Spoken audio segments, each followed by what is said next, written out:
je vous conseille d'y aller mollo après sur les accessoires que vous ne deviez pas d'un seul coup. Il ne faut pas devenir un arbre de Noël avec des boules et des suspensions. Ça faisait longtemps que j'avais envie de prouver que pink is the new black, que le rose était le nouveau noir. Là encore, jouer le monochrome. Pourquoi ? Parce que un costume rose, vous imaginez, si je mets une cravate jaune, je pense que le style, ça peut vraiment s'acquérir petit à petit. La première chose, c'est d'avoir l'impulsion de le faire.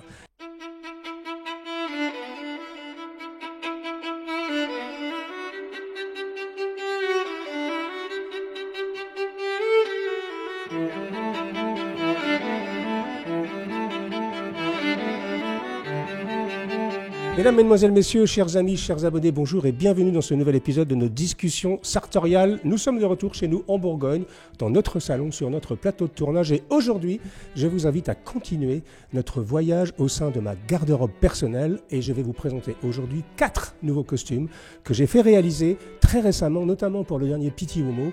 Et je voulais vous faire partager mes choix vestimentaires. Alors encore une fois, pour ceux qui sont nouveaux sur cette chaîne, on va vous mettre les liens. Je crois qu'il y a 5 épisodes précédents sur ma garde-robe. Et l'idée, c'est pas de vous montrer combien ma garde-robe est belle et extravagante, mais plutôt de vous donner de l'inspiration et de vous faire partager mon parcours personnel, ma démarche sartoriale, comme on dit aujourd'hui, en partant du costume numéro 1 que j'ai fait en 2007, si mes souvenirs sont bons, jusqu'au costume d'aujourd'hui, qui ont été faits dans les mois derniers. Alors, je ne sais pas combien j'ai de costumes dans ma garde-robe, j'ai arrêté de compter. Je pense qu'on doit être à une 35, peut-être quelque chose comme ça, mais j'ai décidé d'arrêter de compter parce qu'après tout, ce n'est pas ni un palmarès, ni encore une fois l'idée de vous montrer à quel point ma garde-robe est foisonnante. Non, mais c'est plutôt vraiment de partager avec vous les choix que j'ai pu faire au fur et à mesure de ma progression sartoriale. Alors là, aujourd'hui, c'est vrai que je me suis un peu laissé aller récemment. Je viens d'avoir 60 ans, c'est officiel, donc je suis un senior depuis 3 mois maintenant, donc j'ai 30% de réduction à la SNCF. Et alors, c'est pas, la chose la plus agréable, mais ceci étant, payer 30% de moins dans le TGV, c'est toujours assez pratique. Alors, quand on a 60 ans et quand on a une garde-robe, comme moi, relativement fournie, on peut commencer au bout d'un certain moment à prendre des risques. Alors quand je dis prendre des risques, ça peut être au niveau d'un costume, on peut prendre des risques sur la coupe, on peut prendre des risques sur la couleur, on peut prendre des risques sur les matières. Et pour cet été, alors on va dire été, printemps, été, automne, on va dire, 2023, j'ai décidé personnellement de m'amuser un peu plus avec les couleurs et de mettre un peu de couleur dans ma vie personnelle. Et je vais commencer par le premier costume que je porte devant vous. Alors si vous nous suivez sur nos comptes Instagram, je dis bien nos comptes parce que très récemment, on va vous mettre l'adresse à l'écran. Nous avons ouvert un compte Instagram spécifiquement pour les discussions sartoriales. Donc, je vous invite à vous y abonner. C'est discussion.sartorial. Sur Instagram, nous avons démarré ça la semaine dernière. Et l'idée, c'est de vous faire des petits shorts. Alors, je ne parle pas de shorts à porter, de pantalon. Je parle de petits programmes courts en vidéo pour vous permettre de goûter aux émissions des discussions sartoriales avec des formats très courts de 60 à 90 secondes. Donc, c'est une nouvelle expérience qu'on fait. On sait que beaucoup d'entre vous sont assez joyeux d'avoir ces punchlines, ces moments importants dans nos discussions sartoriales. Donc, ils sont regroupés en format court sur discussions sartoriales. Et vous pouvez évidemment nous suivre également sur Parisian Gentleman et sur Sonia Glynn pour le compte de Sonia. Alors, si vous nous suivez donc sur Instagram, vous n'avez sans doute pas manqué le fameux costume vert que je porte aujourd'hui. Alors, je ne sais pas ce que j'ai. Je suis en train de devenir un écologiste, mais je m'habille beaucoup en vert récemment, et notamment avec le costume que je porte devant vous. Alors, ce costume, je voulais d'abord vous le présenter parce que je trouve qu'il est très joli et très réussi, et surtout parce qu'il a été fait pour moi par un tailleur que j'aime particulièrement. Alors, ce tailleur s'appelle Gianni Celeghin. Gianni Celeghin, c'est une histoire assez rigolote, puisque nous l'avons rencontré à la faveur de Italian Gentleman, notre deuxième livre. Et c'est un tailleur qui est ce qu'on pourrait appeler communément un tailleur de quartier, voyez-vous. Donc il est à Legnano. Legnano, c'est à peu près une 50aine de kilomètres de Milan. C'est une petite bourgade, c'est une ville de moyenne taille en Italie. Et donc Gianni Celeghin a eu sa sartoria, donc son atelier tailleur, dans cette ville depuis 50 ans, je crois, quelque chose comme ça, puisque Gianni, Monsieur Celeghin, Maestro Celeghin, a aujourd'hui 86 ans. Donc, pourquoi je voulais m'arrêter vraiment un instant sur son travail ? J'en ai déjà parlé 2 ou 3 fois sur cette chaîne. C'est que, d'abord, c'est la magie de l'art sartorial, c'est que vous pouvez découvrir des pépites absolument inconnues, ou plus exactement connues, mais uniquement dans leur région. Et Gianni, c'est vraiment cette idée-là. Donc, il nous avait été indiqué par nos amis de chez Drapers, Vitale Barberis Canonico, et Drapers, en nous disant, voilà, il faut absolument pour ton livre, Hugo, que tu ailles voir Gianni Celegui. Nous sommes allés voir ce monsieur, qui avait donc à l'époque 80 ans, puisque ça fait 6 ans qu'on a fait ce livre, et qui continue à travailler et qui a fait un travail absolument exceptionnel. Alors, le costume que je porte ici, c'est un costume particulier pour plein de raisons. D'abord, c'est la matière. La matière, c'est du 100% cachemire, donc vert, comme vous pouvez le voir. Donc 100% cachemire, et c'est un cachemire dit vintage, un cachemire historique de la maison Zegna. Je crois qu'il est de 1986. Alors, quand je suis arrivé au Pitti Uomo avec ce très beau costume, tout simple, un bouton, revers en pointe, en pur cachemire, donc pantalon et veste en cachemire, tout le monde me demandait, mais comment se fait-il qu'on peut porter du cachemire en été? Alors, je porte ce costume depuis le Pitti Uomo, donc c'était début du mois de juin. Il faisait assez chaud, mais pas trop chaud. Il ne faisait pas 40 degrés, il faisait 26, 27 degrés. Et donc c'est ce qu'on appelle un cachemire d'été. C'est un cachemire extrêmement léger. Ceci étant là, aujourd'hui, il doit faire un bon 30 degrés, 32 degrés, je crois, au moment où on se parle. Et je dois avouer que c'est un tout petit peu chaud pour le plein été. Mais le cachemire léger, donc un cachemire dit d'été ou un cachemire de saison, peut très bien être porté au printemps et à l'automne. Et je pense que ce costume, moi, sincèrement, je l'aime tellement que je veux peut-être le porter tout au long de l'année. Mais alors, petit point de détail sur le cachemire. Donc, petite clarification pour ceux qui ne sont pas très à l'aise avec les tissus. Le cachemire, c'est de la laine, donc, mais qui n'est pas une laine de mouton, c'est une laine de chèvre. Les chèvres de Mongolie qui produisent le cachemire. Donc, c'est une étoffe absolument géniale. C'est très luxueux, c'est très beau, c'est très léger et c'est surtout très thermoprotecteur. Alors, ça a quand même tendance à vous protéger du froid, même si c'est extrêmement léger. Donc, mon conseil, c'est que si vous voulez aller vers quelque chose de pur cachemire, vous avez vraiment envie de ce luxe discret. Vous savez, c'est toute la grande tendance actuellement dans le monde sartorial, c'est ce qu'on appelle the quiet luxury. C'est le nouveau grand mouvement, même dans la mode en général, qui est de dire, c'est pas parce que vous avez les moyens de vous payer des très belles choses qu'il faut absolument le montrer. Donc, c'est la notion de élégance discrète. Alors, c'est marrant, comme quoi la mode parfois nous rattrape. Tout le monde dans le monde de la mode parle de quiet luxury, donc on pourrait dire le luxe discret, quiet luxury, ou on peut appeler ça aussi old money, c'est-à-dire un petit peu l'idée, c'est que c'est pas parce que les gens ont de l'argent qu'ils doivent absolument le montrer avec leur costume. Et donc j'aime bien cette idée-là qui est en train de prendre de l'ampleur dans le monde entier. Mais nous, ça fait quand même 15 ans qu'on ne parle que de ça tous les jours, c'est-à-dire la notion d'élégance discrète, d'acheter moins mais d'acheter mieux, etc., etc. Et donc aujourd'hui, le cachemire, alors c'est vrai que pour une veste, ça marche très très bien. C'est un peu un abus que j'ai fait de faire un costume en cachemire. Parce que, évidemment, le cachemire, c'est une matière relativement, c'est magnifique, sublime, extrêmement agréable à porter. C'est très, très doux, très duft, c'est magnifique. Mais, au niveau des pantalons, généralement, on conseille de ne pas faire des pantalons en pur cachemire parce que ça a tendance à s'abîmer un tout petit peu plus vite que la laine, notamment au niveau des frictions, vous savez, au niveau des cuisses, etc. Donc, c'est la raison pour laquelle j'ai fait faire 2 pantalons. Alors moi, je peux me permettre de faire ça pour la bonne et simple raison que j'ai une garde-robe assez conséquente. Et donc ce costume-là, si je le porte souvent, ça veut dire que je vais le porter, 10 fois dans l'année. Donc 10 fois dans l'année, en prenant bien soin, avec 2 pantalons, je pense que je pourrais, sur la distance, garder ce magnifique costume. Mais si vous souhaitez aller vers du cachemire, je vous déconseille de faire un pantalon en cachemire parce que c'est extrêmement fragile. Donc, très beau costume fait par Gianni Celegui. Alors, je lui rends hommage aujourd'hui parce que vous imaginez bien, à 86 ans, si vous avez envie de faire un costume chez lui, je vous invite à le faire d'ailleurs parce que c'est vraiment une expérience complètement incroyable de rencontrer ce maître tailleur qui d'ailleurs pratique des prix qui sont très inférieurs à la grande mesure habituelle. On ne parle pas de 5 à 7 000 euros, on parle de beaucoup moins. Bon, une somme relativement conséquente. Je pense qu'il doit être un tout petit peu en dessous de 3 000 euros aux dernières nouvelles. Mais pour de la grande mesure, c'est extrêmement compétitif. Et surtout, le bonhomme, le personnage est absolument délicieux. Il a commencé à travailler pour les moines. Il faisait les habits ecclésiastiques quand il était gamin. Il a commencé, je crois, en apprentissage à l'âge de 7 ans. Et il a presque maintenant 70 ans d'expérience, rendez-vous compte. Et voilà, si jamais vous avez envie de faire un costume chez lui, ne perdez pas de temps. 86 ans, vous imaginez bien qu'il n'est plus tout à fait de première jeunesse, mais il est encore extrêmement doué, tout est fait à la main évidemment, et c'est donc un artisan qu'on aime beaucoup, et on va vous montrer des photos, ce costume, je trouve qu'il est très joli. Alors un petit point de détail, quand vous allez un conseil, quand vous allez sur des couleurs un peu particulières, comme le vert, et j'ai même du rose, hein, vous voyez derrière moi, quand vous allez vers ce genre de déclaration de style, parce que là, c'est pas ni un costume bleu, ni un costume gris, c'est quelque chose d'assez fort directement visuellement, ce que je vous conseille, c'est de travailler sur du monochrome. Vous voyez, c'est-à-dire comme je le fais là en ce moment. Donc j'ai une cravate, j'ai une chemise blanche et une cravate verte. Donc essayez de travailler sur le monochrome. Pourquoi? C'est pour adoucir l'aspect visuel.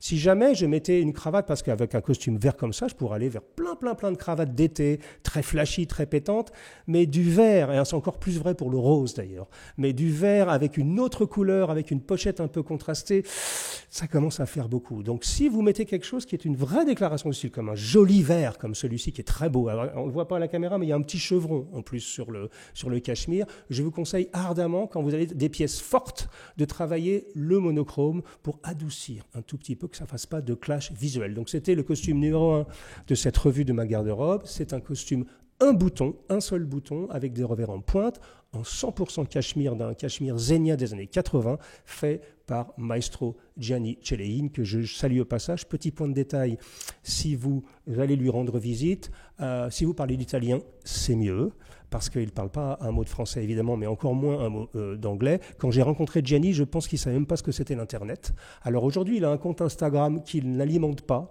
qui est un peu pauvret, et donc il y a beaucoup de gens qui vont voir son compte Instagram et qui disent « c'est bizarre, il ne montre rien ». Bah oui, c'est une autre génération, 86 ans, il travaille avec sa femme, il travaille avec sa fille, voilà. Mais c'est vraiment un lieu totalement génial, et surtout, donc si vous y allez, faites en sorte, communiquez avec lui par WhatsApp et faites en sorte que je crois que c'est son neveu, qui est étudiant ingénieur et qui parle très bien anglais, c'est quand même beaucoup plus facile pour se comprendre. Donc Gianni Celein à Legnano, c'est le costume numéro 1, c'est très beau, un costume 100% cachemire d'été vert. Passons maintenant au costume numéro 2, on va rester dans le vert. Puisque là, c'est à ma droite, ici. Alors ça, c'est un costume, je ne sais pas si ça va bien ressortir immédiatement à la caméra, je vais vous montrer quelques photos. C'est un costume que j'ai fait faire aux États-Unis. Alors, ce n'est pas de la grande mesure, c'est du made to measure, donc c'est du sur-mesure par une entreprise qu'on aime beaucoup, qui s'appelle Enzo Custom. Alors, si vous êtes en Europe, je ne pense pas que vous aurez accès à Enzo Custom parce qu'il a des showrooms uniquement aux États-Unis, une dizaine maintenant, alors à peu près partout, hein, à Boston, à Philadelphie, à New York, à Miami, etc., à Charlotte, en Caroline du Nord. Bref, donc c'est une entreprise très belle qui fait un sur-mesure, plus industriel, hein, évidemment, c'est fabriqué en Chine, c'est designé donc aux États-Unis par eux, et c'est des gens qui font un travail absolument exceptionnel avec une gamme de prix. Je crois que leur entrée de gamme est à 500 €, $495. Ils aiment bien mettre des 99,99 en Amérique. Je crois que c'est 495 $ leur entrée de gamme, et ça peut aller jusqu'à 30 000 €, puisqu'ils sont capables de vous faire un costume en vigogne. Hein. Et donc, c'est vraiment des gens qui ont une offre absolument gigantesque en termes de tissu, et ils font du bon boulot. Sincèrement, aux États-Unis, nous, avec Sonia, c'est ce qu'on a trouvé de mieux pour l'instant. Donc, j'avais déjà fait une expérience avec Enzo Custom, avec un costume qu'on appelait Vieux Rose. Je ne sais pas si vous en souvenez. Je vais vous remettre une image. C'était ce costume dont je m'étais servi notamment pour faire une petite chronique sur les montres. C'était en plein confinement, j'étais aux États-Unis, et donc j'avais fait faire ce costume, et j'ai déjà agréablement surpris. Pour à peu près un petit peu moins de 1 000 €, j'avais un costume qui se tenait relativement bien. Et là, pour le deuxième costume que j'ai décidé de faire avec eux en Amérique, eh bien, j'ai décidé de me lancer donc sur du vert. Oui, je suis un peu obsédé par le vert actuellement, mais on a décidé de faire un vert dans un tissu que j'avais jamais essayé. C'est du 100% soie cette fois. Donc, vous voyez, je suis passé du 100% cachemire avec celui-ci à 100% soie avec celui-ci. Alors, c'est très soyeux, hein, comme son nom l'indique. C'est très joli. Ça prend beaucoup la lumière, ça a tendance à briller un tout petit peu. Même chose, c'est pas vraiment un costume de pureté, parce que c'est même la soie, ça peut être relativement épais et relativement lourd, mais c'est un costume, on va dire, de demi-saison qui marche très bien, qui est très joli. Donc voilà, et c'est la première fois, donc je crois que c'est un tissu, je crois pas d'ailleurs, j'en suis sûr, de chez Scabal, le célèbre drapier, qui a son siège social en Belgique, et c'est très joli. Voilà, c'est le premier costume que j'ai de toute ma vie. 100% soie. Alors l'avantage de la soie, c'est que ça prend remarquablement la lumière. C'est très joli. Ça scintille immédiatement. Alors il faut être capable de le porter, hein, parce que c'est quand même relativement voyant, parce que ça brille tout simplement. Mais voilà, donc j'ai fait un costume pareil, revers en pointe, 2 boutons, en pure soie de chez Scabal, et je crois que chez Enzo Custom, Ça doit être facturé parce que c'est du pur soie, donc c'est un peu plus cher, mais 1200 ou 1300 euros, et vous pouvez le voir, c'est quand même du très très bon travail. Donc c'était le costume numéro 2. J'étais très obsédé par le vert généralement, donc j'en ai fait 2 d'un coup, un en 100% cachemire chez Gianni Cellegin et un en 100% soie chez Enzo Custom aux États-Unis. Même conseil, si vous faites une couleur assez, comment dire, pas agressive, mais assez voyante, voilà, assez différente en tout cas, je vous conseille d'y aller mollo après sur les accessoires, que vous ne deviennent pas d'un seul coup. Il ne faut pas devenir un arbre de Noël avec des boules et des suspensions, voyez-vous. Il faut rester discret. Donc plus vous allez aller sur une déclaration de style au niveau de couleur de votre costume ou de la pièce principale, qui peut être une veste dépareillée ou une saharienne par exemple, je vous conseille de la jouer monochrome, c'est-à-dire d'aller dans les mêmes genres de couleurs pour la cravate, sans aller exactement sur la même couleur évidemment, mais pour un tout petit peu adoucir l'impact visuel. Donc c'était le costume numéro 2 de chez Enzo Custom. Le costume numéro 3, il est derrière moi. Alors là, vous ne pouvez pas le rater. Je l'ai porté pas mal au PT. Ça faisait longtemps que j'avais envie de prouver que pink is the new black, que le rose était le nouveau noir, et que, en fait non, c'est surtout que je caressais vraiment l'espoir. J'avais fait donc ce vieux rose avec Enzo Custom, et je voulais vraiment cette fois avoir quelque chose de résolument rose, pour de vrai. Et donc, j'ai vu un tissu magnifique qui est derrière moi. Alors, c'est un tissu très sympathique. Alors là, du coup, c'est un tissu d'été, puisque c'est ce qu'on appelle un hop sack. Alors, qu'est-ce que c'est un hop sack? On ne va pas rentrer dans les détails techniques, mais juste en 2 mots, un hop sack, c'est pas un type de laine, puisque c'est de la laine, tout simplement, c'est un type de tissage. C'est-à-dire que c'est un tissage qui est très aéré. D'ailleurs, quand vous le regardez de près, ça a presque une espèce de texture comme ça, pour faire en sorte que l'air circule très bien. Donc, c'est l'un des tissus majeurs, un peu star de l'été, le hop sack, avec ce tissage très large qui laisse passer l'air, tout simplement. Donc, il est beaucoup plus aéré. Et donc, je l'ai fait avec mes amis de Saint-Grégory à Naples. Alors, Saint-Grégory,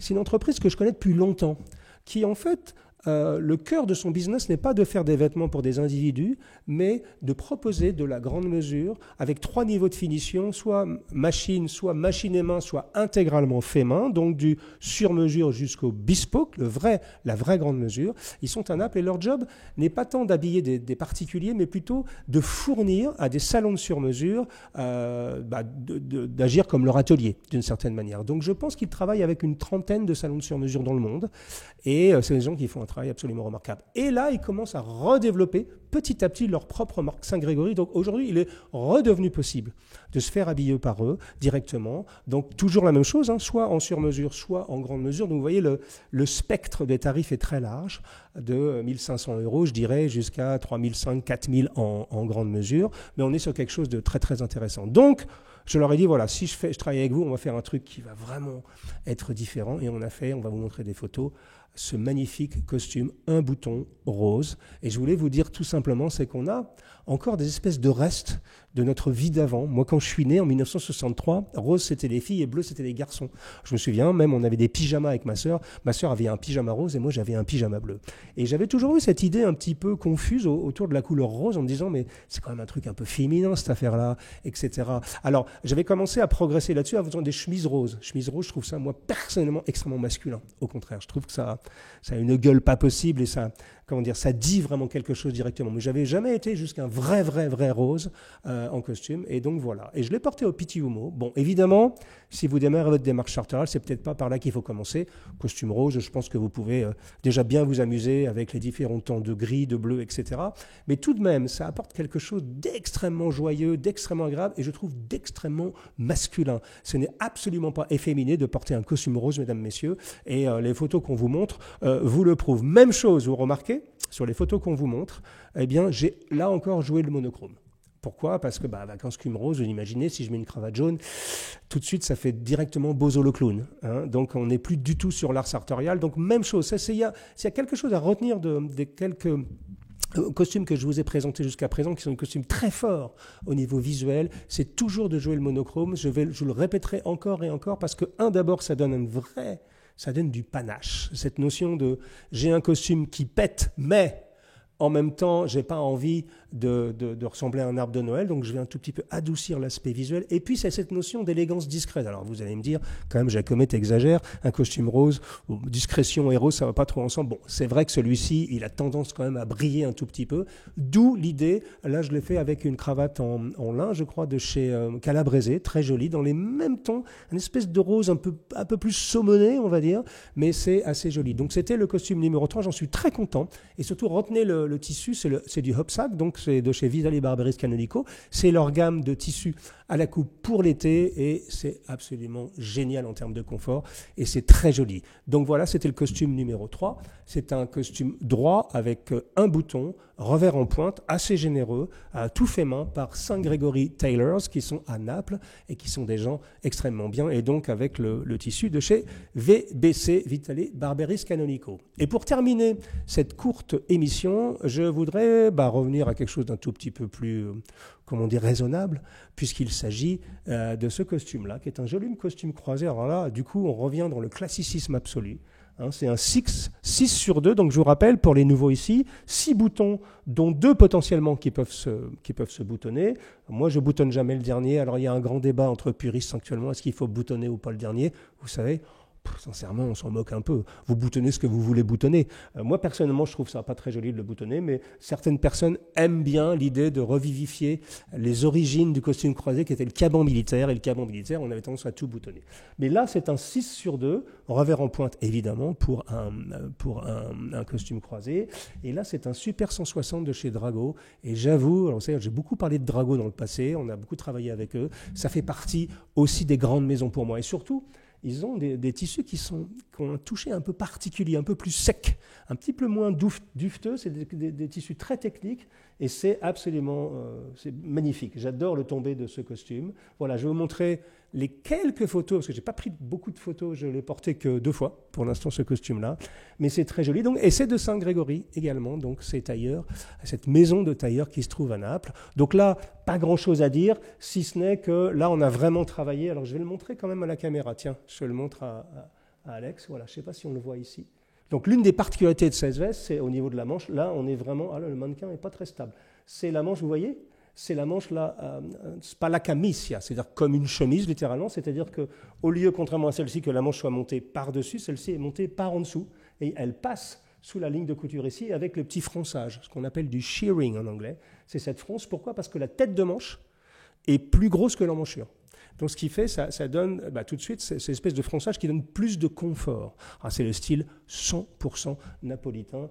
Voilà. Sur cette veste que j'adore, alors qui est un costume, bien sûr, complet, que je trouve très joli, donc de chez Saint Grégory. Donc en résumé, 2 costumes verts, un en 100% cachemire de chez Gianni Celleggin, droit avec des revers en pointe, un seul bouton, 2 boutons 100% soie cette fois de chez Enzo Custom aux États-Unis, avec revers en pointe évidemment. Derrière moi, le désormais célèbre costume rose.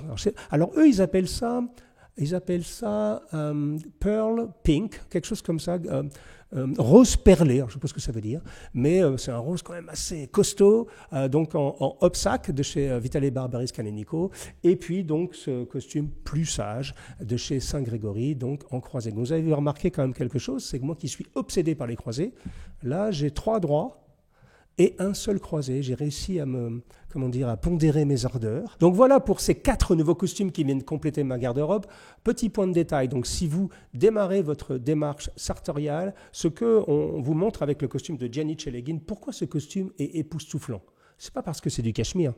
C'est pas, c'est vrai, la couleur est particulièrement belle, cette espèce de vert très doux comme ça. Mais c'est surtout qu'il y a un travail sur les proportions qui est absolument génial. C'est-à-dire que c'est là où on voit que la grande mesure tout de suite vous fait franchir un cap. Regardez, je trouve qu'au niveau des revers, moi qui ai l'habitude de faire des revers extrêmement larges, et bien là j'ai fait des revers un tout petit peu plus raisonnables et j'avoue que ça a tendance à affiner la silhouette et ça a tendance à donner quelque chose d'un tout petit peu plus discret que mes énormes revers pelle à tarte. D'ailleurs, j'ai vu une veste que mon ami Alex, qui est derrière la caméra, a fait.